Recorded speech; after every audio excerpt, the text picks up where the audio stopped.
Assalamualaikum warahmatullahi wabarakatuh. Waalaikumsalam warahmatullahi wabarakatuh. Selamat berjumpa dengan saya, Adit, di program podcast PTKD, tempat ngobrol ringan dari kita untuk kita. Hari ini kita akan ngobrol bareng bersama Pak Priambodo, atau yang kita bisa kenal Pak Pri. Ada yang kenal Pak Pri nggak? Ya, beliau adalah Corporate Secretary dari PTKD. Selamat pagi, Pak. Selamat pagi. Apa kabarnya, Pak? Alhamdulillah kabarnya baik. Lagi sibuk apa, Pak, sekarang, Pak? Sekarang lagi sibuk mau lebaran. Iya benar juga, Pak. Tinggal seminggu lagi ya kita akan Betul. lebaran, Pak. Pak, selama Ramadan ini kegiatan yang biasa Bapak lakukan di PT Karaba nih apa aja nih, Pak? Saya mencoba menjaga tetap kebugaran ya, karena Oke. kan kita di tengah pandemi harus menjaga imunitas tetap dalam keadaan normal dan stabil. Jadi saya coba 2 hari sekali saya coba olahraga Pagi-pagi, Pak. pagi-pagi. Wow, amazing, saudara-saudara. Itu nggak ganggu aktivitas, Pak, karena kan seperti yang kita tahu, di bulan puasa ini kita sudah mengurangi konsumsi gitu, dan Bapak tetap berolahraga. Apa nggak capek, Pak? Mungkin karena saya banyak belajar ya. Kemudian saya coba atur mindset saya bahwa kalau olahraga itu nggak membuat saya lelah dan mungkin teman-teman yang lain kalau saya ajak olahraga, wah nanti kita siang-siang jadi haus. Nah mungkin karena mindset saya itu alhamdulillah kuat sampai sore sih. Nah, itu yang belum saya bisa, Pak, sepertinya, Pak. Pak, selain itu, Pak, Ramadan kali ini mungkin sama, Pak, sama Ramadan kita tahun lalu, di mana kita ada keterbatasan untuk berinteraksi lebih jauh, gitu. Ya, seperti kita tahu lah, saat ini kita kan masih masanya pandemi, Pak. Betul, betul. Uh, Kalau di luaran, Pak, selain di sini, Pak, kegiatan Bapak terganggu nggak, Pak, dengan adanya pandemi selama ya setahun lebih ini loh, Pak? Terganggu nggak sih, cuman mungkin kita malah jadi belajar terkait hal disiplin ya. Oke, Pak. Jadi kita tetap berkomunikasi, tapi dengan kemajuan teknologi ya kita coba maksimalkan teknologi yang ada ya. Misalnya lewat WhatsApp atau Zoom segala macam. Jadi aktivitasnya harusnya tidak terganggu, hanya mungkin pertemuan fisiknya yang harus kita jaga ya. Oke. Ininya karena ya sesuai arahan dari pemerintah juga ya. Karena kan apa namanya obat untuk COVID ini belum benar-benar ditemukan, hanya baru vaksin. Jadi ya kita mawas diri aja sih menurut saya ini. Oke, rekan-rekan, intinya disiplin, jangan lupa. Seperti Pak Pri, tetap disiplin. Nah, tapi tergoda-goda sedikit, Pak, untuk ada ajakan dari teman gitu atau saudara, kita ngumpul yuk. Gimana tuh, Pak, cara ngadepinnya, Pak? Kalau saat ini sih mungkin saya utamakan kalau untuk yang ketemu mungkin ke saudara ya, karena mungkin kita sama-sama tahu sesama saudara mudah-mudahan sama-sama disiplin, mereka juga menjaga kesehatan, jadi kita berharap ya kita insya Allah terhindar dari pandemi ya, pandemi COVID. Nah itu mudah-mudahan teman-teman yang lain juga kalau bisa tetap bersabar ya, karena godaannya memang pasti berat ya. Karena biasa apalagi yang bisa hangout segala macam mungkin terasa berat udah setahun ini ya. Oke. Jadi Bapak setuju ya kira-kira dengan adanya tagline apapun makanannya, minumannya tetap branded gitu, diganti apapun makanannya, bukanya tetap Zoom gitu, Pak, ya? Betul. Oke, Pak, selain itu, Pak, kalau Bapak ngelihat teman-teman di Karaba, kan kita tahu, Pak, Karaba tuh ada 2 divisi ya, Pak, ada golf, ada estate. Melihat mereka selama bulan Ramadan ini, apakah ada sedikit perbedaan, misalkan dari cara berinteraksi, cara bekerja gitu, Pak? Kalau saya lihat sih sebenarnya interaksinya nggak banyak berubah ya. Yang berubah tadi itu mereka tadi harus rajin yang apa, kalau sudah pegang sesuatu karena kita nggak tahu yang kita pegang itu ada virus atau segala macam, harus rajin cuci tangan. Kemudian ketemu orang juga kalau bisa ketika berbicara juga harus pakai masker atau mungkin face shield. Dan yang satu lagi jangan lupa jaga jarak sih. Nah itu alhamdulillah teman-teman sini menurut saya cukup disiplin sih untuk 3 hal tersebut. Luar biasa. Berarti kerja keras tim manajemen dan yang lainnya juga sukses, Pak, karena berhasil diadaptasi oleh teman-teman dari Betul. semua karyawan yang ada di Emeralda dan Cimanggis Golf Estate. Betul. Oke. Pak, selain itu, Pak, menghabiskan waktu kan nggak cuma seperti Pak bilang tadi ada main golf, ada sekedar Zoom, ada aktivitas lain Pak yang Bapak rasakan saat ini ya dilaksanakan gitu Pak? Kalau saya pribadi, karena selama ini kan saya punya dua hobi yang saya coba pertahankan ya, Oke. baca buku dan sambil dengerin musik, karena saya pencinta rilisan fisik. Jadi Oke. dengan adanya pandemi sebenarnya jadi saya terbantu punya waktu lebih banyak untuk baca buku dan dengarkan musik sebetulnya. Oke. Musik kayak gimana Pak? Pasti metal ya Pak? Kalau genre sebenarnya saya suka semua, cuman Oke. terus terang mudah-mudahan saya nggak dibully sama penggemarnya ya. Untuk musik dangdut yang saya saat ini belum koleksi. Kalau yang Oke. genre lainnya mau metal, rock, new wave, punk segala macam, termasuk musik Melayu maupun keroncong, saya sudah koleksi. Dangdut aja yang saya belum bisa untuk koleksi. Kalau musisi favoritnya Pak? Luar apa dalam nih? Oh, luar boleh, dalam boleh Pak. Yang paling ngefans banget Pak? Kalau dalam negeri saya suka Gigi sih ya. Mereka dengan 4 orang musiknya bisa interaktif, atraktif dan energik menurut saya. Oke. Kang Arman ya Pak? Betul. Waduh, teman lama Pak. Karena kebetulan kakaknya Kang Arman teman waktu saya di tempat yang lama Pak. Bisa dikenalin dong kalau gitu saya. Bisa Pak. Boleh sekalian ini Pak, audisi ntar Pak. Boleh. Beliau mau bikin grup band baru bernama Gusi Pak. Oke Pak. Kalau dari luar Pak? Kalau dari luar tergantung alirannya sih ya. Karena tadi kan saya bilang ada metal, ada rock, ada new wave, ada punk. Kalau rock mungkin yang termasuk legendaris buat saya adalah Led Zeppelin ya. Led Zeppelin. Mereka juga sama, cuma berempat, tapi salah satu ketukan drummernya boleh dibilang merupakan pelopor di musik rock ya. Ketukan drummernya John Bonham ya. Pak, kalau BTS atau Blackpink kenal nggak Pak? Siapa? BTS atau Blackpink kenal nggak Pak? Pernah dengar sih, cuman belum pernah dengar kayaknya. Belum pernah dengar musiknya. Oh, Jangan-jangan di radio pernah dengar, cuman nggak ngeh kalau itu BTS sama Blackpink. oke. Nanti akan kita susupin teman-teman. Oke, kita break sebentar. Ini ada iklan dari Empon-Empon Emeralda Gold. Kayak gitu.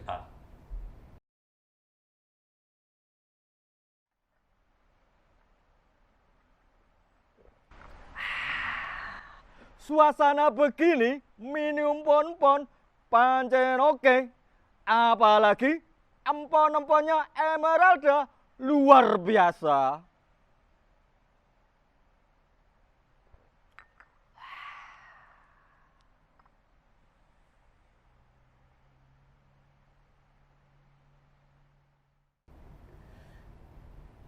Ya, kembali lagi di podcast PTKD. Tempat ngobrol ringan dari kita untuk kita. Oh, oke Pak Pri.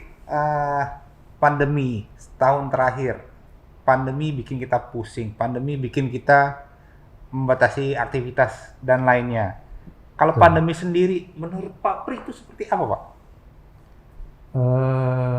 Pandemi ini sebenarnya kalau kalau saya boleh sampaikan secara filosofis sebenarnya sih ujian bagi kita sih sebetulnya. Ininya kan kita biasa mungkin selama ini kita tadi kalau orang biasa sering keluar, terlalu sering keluar ya sekarang mungkin bolehlah keluar sekali-kali, tapi tadi disiplinnya tetap harus dijaga karena tadi ada menjaga jarak. Usahakan di luar ruang, cari aktivitas di luar ruang. Kalaupun mau makan, coba cari tempat makan yang ya outdoornya lebih banyak ya, misalnya banyak terbukanya, jadi nggak bukan tembok melulu kan banyak tuh tempat makan yang suasananya benar-benar udara dari luarnya masuk. Saya pikir sih itu sih. Pak, ada nggak Pak bukan adegan ya, kisah atau jalan hidup yang dikangenin Pak setelah pandemi ini? Mungkin terkait ini ya, karena saya tuh dulu hobi touring sekalian wisata kuliner ya. Itu yang mungkin saat ini harus saya agak rem ya. Oh, oke. Karena dulu setahun saya bisa touring sama keluarga satu mobil ya. Setahun bisa 2 kali. Kalau sekarang mungkin setahun sekali, ya saya harus pertimbangkan beberapa hal juga sih. Itu mungkin yang harus penyesuaian yang harus saya lakukan. Itu Bapak naik umum atau bawa kendaraan sendiri, Pak? Bawa kendaraan. Amazing, pabrik kuat ternyata. Gimana Pak caranya Pak biar bisa tetap kuat, tetap sehat itu Pak? Dan kan kalau bicara wisata kuliner di Jakarta kan paling terbatas ya Pak. Betul, Kuliner betul. kita itu lagi gitu. Jalan satu-satunya ya keluar sedikit lah ataupun keluar terlalu jauh ke Jakarta. Gimana Pak caranya bisa menjaga kesehatan dan kebugaran Pak? Kebetulan karena saya nggak ada pantang makanan ya, makanan yang halal, jadi mudah-mudahan saya terbantu dengan kalaupun saya banyak makan daging, ayam, ikan, tapi saya juga senang sayur, senang buah segala macam. Nah mudah-mudahan keseimbangan itu yang ikut membantu saya bisa jaga kesehatan dan tetap bugar sih. Minum-minum obat kuat? Oh bukan obat kuat, jamu. Pak ini kan Jawa banget. Biasanya Jawa tuh jamu. Apa Pak? Sering minum apa Pak kalau jamu gitu? Dari kecil kebetulan memang saya dulu, kalau mungkin teman-teman pernah dengar, dulu ada yang namanya jamu timbangan. Nah itu pahit banget sih benar. Cuman karena saya udah biasa pahit, mungkin itu lebih pahit daripada pahitnya kehidupan kayaknya. Bisa. Jadi saya udah biasa sih, makanya kalau misalnya ada Mbak Yu yang jualan jamu gendongan itu, saya pasti akan mesen jamu pahit yang pakai telur mentah, pakai madu sedikit. Nah biasanya Mbak Yu ini tanya, Pak, gulanya campur dulu nggak? Enggak, ntar belakangan. Kalau saya nggak kepahitan, ya saya nggak minum gulanya, saya bilang gitu.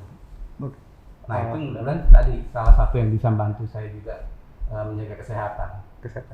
Keren loh. Saya aja ke tukang jamu, diminumnya jamu buyung upi. Itu saja. Pak, selain itu Pak, yang Bapak kangenin lagi Pak, di masa-masa sebelum adanya pandemi itu apa aja? Apalagi Pak? Kalau dulu kan tadi saya sempat sampaikan saya pencinta rilisan fisik ya, kayak kaset, CD, piringan hitam. Nah dulu boleh dibilang setiap minggu saya pasti akan ke lapak-lapak rilisan fisik. Salah satunya Blok M Square ya sekarang, karena di sana terkumpul dari berbagai yang dulu mereka itu menjualnya tempat-tempat terpisah.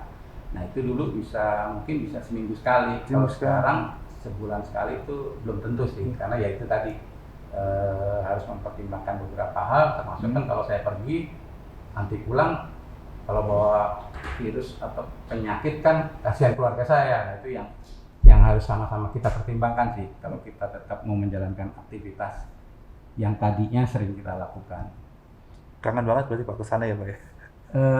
Nah lagi-lagi karena adanya kemajuan teknologi, ya terbantu juga sih teman-teman yang punya lapak itu akhirnya mereka jualannya ya di Facebook, Instagram gitu ya, lumayan terbantu sih ininya. Bisa lihat-lihat ada koleksi apa sih yang lagi dilepas teman-teman pemilik lapak. Oh iya benar.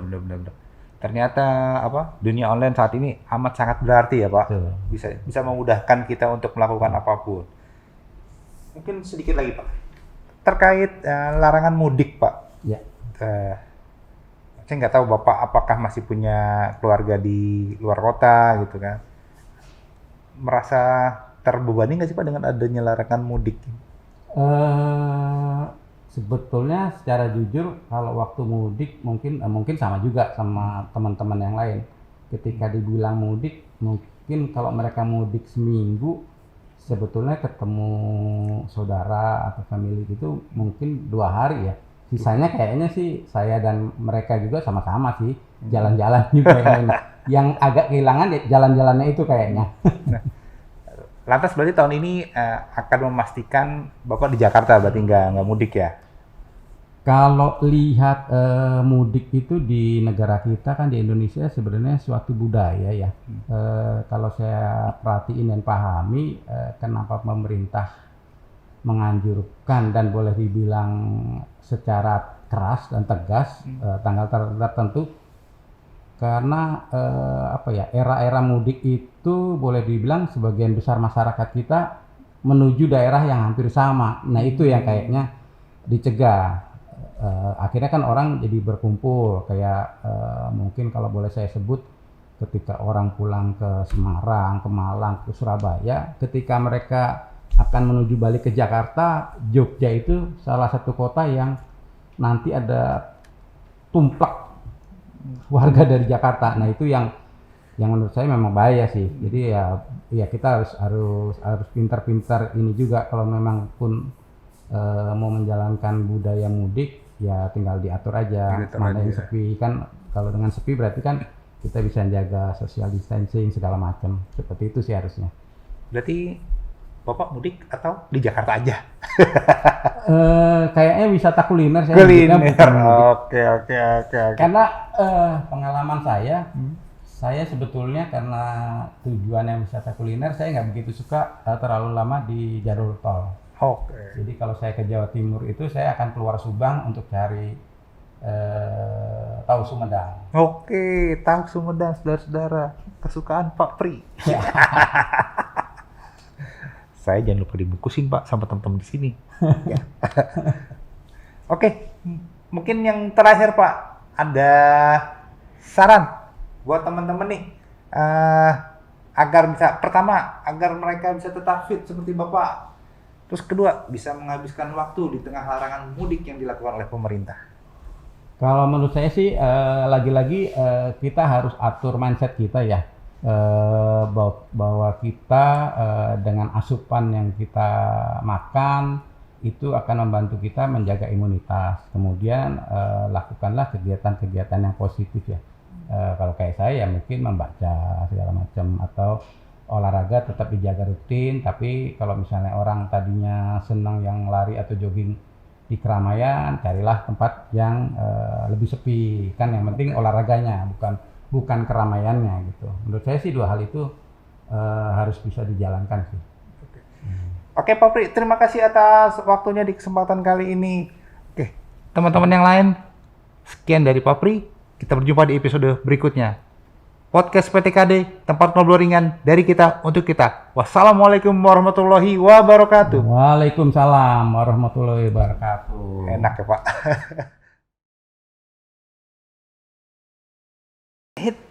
Ada yang ketinggalan. Papri mau bagi-bagi hadiah nih untuk kita semua. Caranya, jawab pertanyaan dari Papri di kolom komentar. 5 jawaban terbaik akan diberikan hadiah. Oke, Papri, silakan pertanyaannya. Pertanyaannya boleh susah apa boleh gampang? Yang gampang diterapin aja, Pak. Nah, pertanyaannya gampang kok. Jawabannya yang mungkin agak gampang juga. Agak payah juga bisa. Mungkin teman-teman menjawab pertanyaan, apa sih kegiatan positif menurut kalian di tengah pandemi yang kita tadi harus disiplin, harus melakukan perbatasan-perbatasan, dan tolong kasih alasannya yang paling baik ya. Itu aja sih pertanyaan dari saya. Oke, silakan jawab. Jangan lupa cantumkan akun Instagram kalian supaya kami bisa menghubungi kalian jika menang. Oh iya, satu lagi. Ada hadiah menarik lainnya loh untuk 7 orang yang bisa memberikan komentar terbaik mengenai acara ini. Bisa masukan, usulan tema, ataupun narasumber yang bisa kita datangkan. Tulis juga akun Instagram kamu supaya kita bisa menghubungi teman-teman jika menang. Oke, itu aja dari saya. Sekian.